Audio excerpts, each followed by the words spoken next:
اعوذ باللہ من الشیطان الرجیم بسم اللہ الرحمن الرحیم الحمد للہ رب العالمین والصلاة والسلام علی محمد وعلی آلہ الطیبین الطاہرین واللعنۃ الدائمۃ علی اعدائہم اجمعین اما بعد فقد قال اللہ سبحانہ وتعالی فی کتابہ المجید بسم اللہ الرحمن الرحیم ونادى نوح ابنه وكان في معزل یا بنی ارکب معنا ولا تکن مع الکافرین۔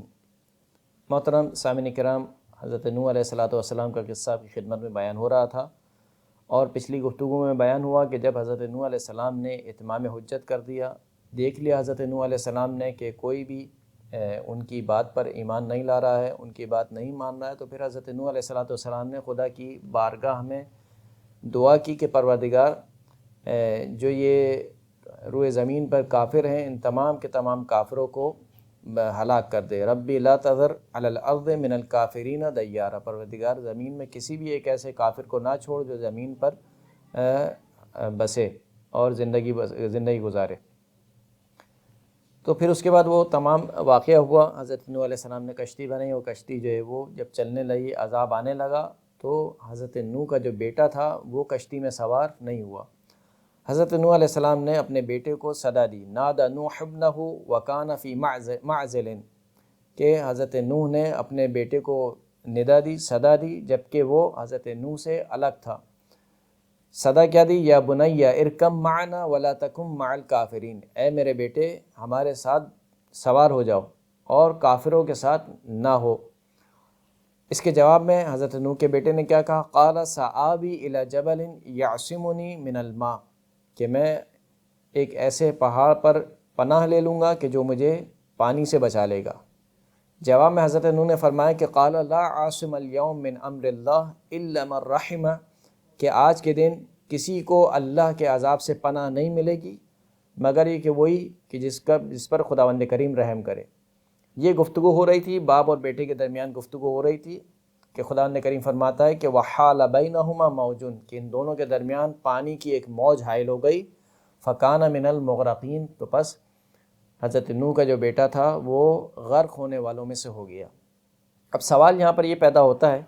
کہ حضرت نوح علیہ السلام نے اپنے بیٹے کو کیوں بلایا جبکہ وہ کافر تھا، اور خود حضرت نوح علیہ السلام نے دعا کی کہ پروردگار یا ربی لا تذر علی الارض من الکافرین دیارا۔ خود حضرت نوح علیہ السلام دعا کر چکے ہیں کہ پروردگار روئے زمین پر کسی بھی ایک کافر کو نہ چھوڑ، تو پھر کیسے ممکن ہے کہ حضرت نوح علیہ السلام اپنے کافر بیٹے کو بلائیں اور کہیں کہ تم جو ہے وہ سوار ہو جاؤ کشتی میں، جبکہ دوسری جانب سے خداوند کریم بھی حضرت نوح علیہ السلام کو متنبع کر چکا تھا، فرما چکا تھا کہ وَلَا تُخَاطِبْنِي فِي الَّذِينَ ظَلَمُوا إِنَّهُمْ مُغْرَقُونَ، کہ وہ لوگ جنہوں نے ظلم کیا ان کے بارے میں مجھے مخاطب نہیں کرنا، کیونکہ یہ سب کے سب غرق ہونے والے ہیں۔ جب یہ سب کے سب غرق ہونے والے ہیں اور حضرت نوح علیہ السلام نے بھی دعا مانگی تھی کہ پروردگار کسی کافر کو نہ چھوڑ، تو پھر حضرت نوح علیہ السلام نے اپنے بیٹے کو کیوں بلایا؟ اس کا جواب یہ ہے کہ حضرت نوح علیہ السلام کا جو بیٹا تھا اس نے نفاق اختیار کیا، وہ منافق تھا۔ اس نے حضرت نوح علیہ السلام کے سامنے کفر کا اظہار نہیں کیا بلکہ وہ اسلام کا اظہار کرتا تھا، یعنی وہ یہ اظہار کرتا تھا کہ میں حضرت نوح علیہ السلام کے دین پر ہوں، جس دین کی حضرت نوح علیہ السلام دعوت دے رہے ہیں میں اسی دین پر ہوں، لیکن اس نے اپنے باطن میں کفر کو چھپائے رکھا تھا۔ اس پر کیا دلیل ہے؟ اس پر دلیل یہ ہے کہ خود خداوند کریم ایک دوسری جگہ فرماتا ہے کہ وَنَادَى نُوحٌ رَبَّهُ فَقَالَ رَبِّ إِنَّ ابْنِي مِنْ أَهْلِي وَإِنَّ وَعْدَكَ الْحَقُّ وَأَنْتَ أَحْكَمُ الْحَاكِمِينَ۔ نوح نے اپنے پروردگار کو پکارا کہ پروردگار میرا بیٹا میرے اہل میں سے ہے اور تیرا وعدہ سچا ہے اور تو سب سے بہترین حکم کرنے والا ہے۔ قال، پروردگار کی جانب سے آواز آئی کہ یا نوح انہ لیس من اہلک انہ عمل غیر صالح، فرمایا کہ اے نوح یہ تمہارے اہل میں سے نہیں ہے بلکہ اس کا جو عمل ہے وہ صالح نہیں ہے۔ فلا تسألنی ما لیس لک بہ علم، پس مجھ سے سوال نہ کرو اس چیز کے بارے میں کہ جس کے بارے میں تمہیں علم نہیں ہے۔ یعنی حضرت نوح علیہ السلام کو معلوم نہیں تھا کہ یہ جو میرا بیٹا ہے یہ مومن نہیں ہے بلکہ یہ منافق ہے، یعنی کافر سے ہی بدتر ہے، کافر تھے جن کا کفر ظاہر تھا، یہ منافق تھا جس نے کفر کو چھپا کے رکھا تھا، ایمان کو ظاہر کرتا تھا۔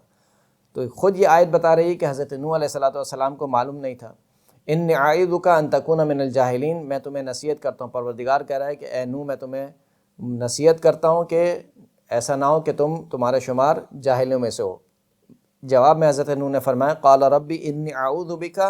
ان اسألک ما لیس لی بہ علم، پروردگار میں تجھ سے پناہ مانگتا ہوں کہ میں تجھ سے ایسی چیز کے بارے میں سوال کروں کہ جس کے بارے میں مجھے علم نہ ہو،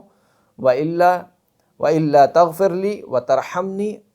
أَكُن مِّنَ الْخَاسِرِينَ، اور اگر تو نے مجھے نہیں بخشا اور مجھ پر رحم نہیں کیا تو میں بھی گھاٹا اٹھانے والوں میں سے ہو جاؤں گا۔ تو بس حضرت نوح علیہ السلام نے جو اپنے بیٹے کو پکارا، اس کی وجہ یہ تھی کہ حضرت نوح کو معلوم نہیں تھا کہ حضرت نوح کا بیٹا کافر ہے، اور اس کی وجہ یہ تھی کہ اس نے نفاق کو اختیار کیا۔ یہی وجہ ہے کہ حضرت نوح نے اپنی بیوی کے بارے میں سوال نہیں کیا۔ اگر اہل کی بات ہوتی تو ایک طریقے سے مجازی معنی کے اعتبار سے بیوی بھی اہل میں شمار ہوتی ہے، اور حضرت نوح علیہ السلام نے جو خداوند کریم سے سوال کیا تھا وہ سوال در حقیقت بیجا نہیں تھا، وہ اس وجہ سے کہ خداوند کریم نے حضرت نوح کو ضمانت دی تھی کہ دیکھو حتی اذا جاء امرنا وفارت النور قل نحمل فیہا من کل زوجین اثنین واہلک الا من سبق علیہ القول، اس کشتی میں ہر حیوان کے 2 جوڑوں کو سوار کر لو اور اپنے اہل کو سوال کر لو، مگر یہ کہ جس کے اوپر عذاب کا وعدہ محقق ہو چکا ہے اس کو سوار نہ کرو، ومن آمن، اور جو ایمان لیا اس کو سوار کر لو، وما آمن معہ الا قلیل، اور اس کے ساتھ کوئی بھی ایمان نہیں لیا ہے سوائے چند افراد کے۔ تو یہاں پر جو وہ اہلکا ہے، خداوند کریم نے خود ضمانت دی تھی کہ دیکھو سوار کرو جانداروں کے 2 جوڑوں کو اور اپنے اہل کو، سوائے اس کے کہ جس کے پر عذاب کا وعدہ محقق ہو چکا ہے۔ یہی وجہ ہے کہ حضرت نوح نے اپنی بیوی کو نہیں پکارا، اس لیے کہ حضرت نوح کی بیوی کے بارے میں خداوند کریم نے کیا ارشاد فرمایا، ضرب اللہ مثلا للذین کفروا امرأۃ نوح وامرأۃ لوط، خداوند کریم مثال پیش کرتا ہے کافروں کے لیے نوح کی بیوی کی اور لوط کی بیوی کی، کانتا تحت عبدین من عبادنا صالحین، یہ دونوں کے دونوں ہمارے صالح بندوں کے زیر تسلط تھیں، فخانتاہما، ان دونوں نے خیانت کی، فلن یغنی عنہما من اللہ شیئا، پس یہ دونوں نوح اور لوط اللہ کے نبی تھے، اس کے باوجود یہ دونوں اپنی بیویوں کو اللہ کے عذاب سے نہیں بچا سکے۔ تو حضرت نوح نے اپنی بیوی کو نہیں پکارا کیونکہ جانتے تھے کہ بیوی کافرہ ہے، لہذا اس کو نہیں پکارا، اس کو نہیں کہا کہ تم جو ہے وہ کشتی میں سوار ہو جاؤ، بیٹے کو پکارا۔ اس کا مطلب یہ ہے کہ بیٹے کے بارے میں علم نہیں تھا اور بیوی کے بارے میں علم تھا۔ اب اگر کوئی کہے کہ کیسے ممکن ہے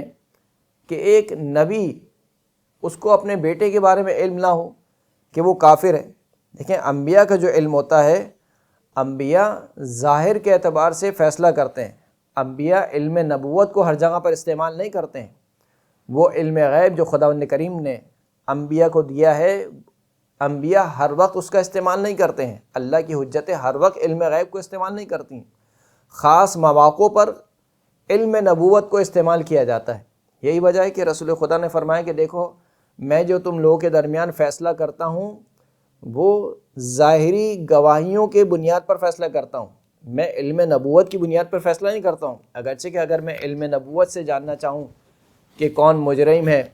اور کون جو ہے وہ بے گناہ ہے تو میں جان سکتا ہوں، لیکن کیونکہ معاشرے میں ایک سسٹم دینا ہے،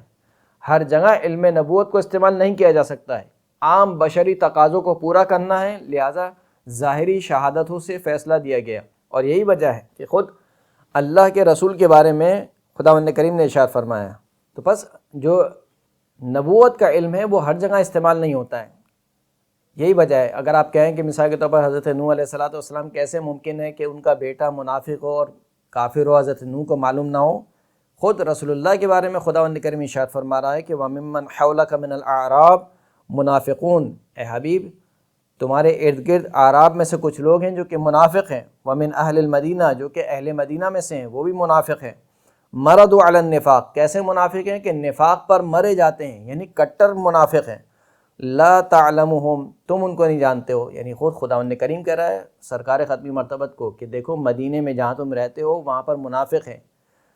جو اعراب ہیں ان میں سے بھی منافق ہیں اور کٹر منافق ہیں، لیکن تم ان کو نہیں جانتے ہو۔ تو بس ممکن ہے کہ ایک نبی کا بیٹا منافق ہو اور وہ اس کو نہ جانتا ہو، اس میں کوئی استبعاد نہیں ہے، کوئی اشکال نہیں ہے۔ تو بس کیونکہ حضرت نوح علیہ السلام اپنے بیٹے کے بارے میں ان کو علم نہیں تھا کہ یہ کافروں میں سے ہے اور وہ منافق شخص تھا، اس نے اپنے کفر کو چھپایا ہوا تھا، لہٰذا حضرت نوح علیہ السلام نے اپنے بیٹے کو پکارا اور خداوند کریم سے بھی درخواست کی کہ ان ابنی من اہلی۔ یہ اہل کا لفظ کیوں استعمال کیا؟ اس لیے کہ خداوند کریم ضمانت دے چکا تھا پہلے حضرت نوح کو کہ دیکھو اس کشتی میں جو بھی جاندار میں سے اور تمہارے اہل میں سے سوار ہوگا میں اس کو عذاب سے بچا لوں گا۔ تو حضرت نوح یہ سمجھ رہے تھے کہ یہ میرے اہل میں سے ہے۔ اہل کا مطلب کیا ہے؟ یعنی میرا بیٹا بھی ہے اور اہل ایمان بھی ہے۔ لیکن جواب میں خداوند کریم نے کہا کہ انہ لیس من اہلک، یہ تمہارے اہل میں سے نہیں ہے، یعنی صحیح ہے یہ تمہارے جسمانی اعتبار سے تم اس کے والد ہو، یہ تمہارا بیٹا ہے، لیکن روحانی اعتبار سے، معنوی اعتبار سے جو رشتہ ہے، جس رشتے کو خداوند کریم نے اہمیت دی ہے، وہ ایمان کا رشتہ ہے۔ ایمان کا رشتہ سب سے بڑھ کر ہے، وہ خونی رشتے سے بھی بڑھ کر ایمان کا رشتہ ہے۔ لہٰذا کہا کہ انہ لیس من اہلک، یہ تمہارے اہل میں سے نہیں ہے۔ کیوں تمہارے اہل میں سے نہیں ہے؟ انہ عمل غیر صالح، اس کا عمل غیر صالح ہے۔ یعنی کیا مطلب؟ یعنی یہ کفر سے زیادہ بدتر ہے، یہ منافق ہے۔ لہٰذا یہ نہیں کہا کہ عامل غیر صالح، کہ عمل کرنے والا ہے مگر اس کا عمل صحیح نہیں، کہا نہیں، عمل غیر صالح، یہ اتنا بدتر ہے کہ گویا نفاق اس کے دل میں اتر چکا ہے۔ بس تم جو سوال نہ کرو مجھ سے اس چیز کے بارے میں کہ جس کا تمہیں علم نہیں ہے۔ تو اس پورے قضیے سے، حضرت نوح علیہ السلام کے قضیے سے اور ان کی بیوی کے قضیے سے ہمیں یہ سمجھ میں آتا ہے کہ خداوند کریم نے جس رشتے کو اہمیت دی ہے وہ ایمان کا رشتہ ہے۔ اگر ایمان کا رشتہ ہے تو سارے رشتے باقی ہیں، اگر ایمان کا رشتہ نہیں ہے تو رسول خدا کا سگا چچا ہی کیوں نہ ہو۔ اللہ ارشاد فرماتا ہے کہ تبت یدا ابی لہب و تب، ابو لہب کے ہاتھ ٹوٹ جائیں۔ ابو لہب کون ہے؟ رسول اللہ کا سگا چچا ہے۔ اس کے بارے میں خداوند کریم ارشاد فرما رہا ہے کہ ابو لہب کے ہاتھ ٹوٹ جائیں، وہ اور اس کی جو زوجہ ہے وہ دونوں کے دونوں جہنمی، اسی سورہ تبت یدا ابی لہب میں خداوند کریم نے بیان کیا۔ تو نسبت پا لینے سے فقط کوئی شخص جو ہے وہ مکرم نہیں ہو جاتا ہے۔ یہ میں کہوں کہ میں فلاں کا بیٹا ہوں، میں فلاں نبی کا بیٹا ہوں، میں فلاں امام کا بیٹا ہوں، مثال کے طور پر، فقط اس یا فلاں کوئی کہے، کوئی زوجہ یہ کہے، کوئی شخص، کوئی جو ہے وہ خاتون یہ کہے کہ میں فلاں نبی کی بیوی ہوں، فقط نسبت قائم کر لینے سے محترم نہیں ہو جاتا ہے، بلکہ نسبت کے ساتھ ساتھ سب سے پہلے عقائد میں ایک جیسا ہونا ضروری ہے۔ ایمان کے مرحلے پر عقائد میں ایک جیسا ہونا ضروری ہے۔ جب تک عقائد ایک جیسے نہیں ہوں گے نسبت کا کوئی فائدہ نہیں ہوگا۔ وآخر الدعوانا ان الحمد للہ رب العالمین۔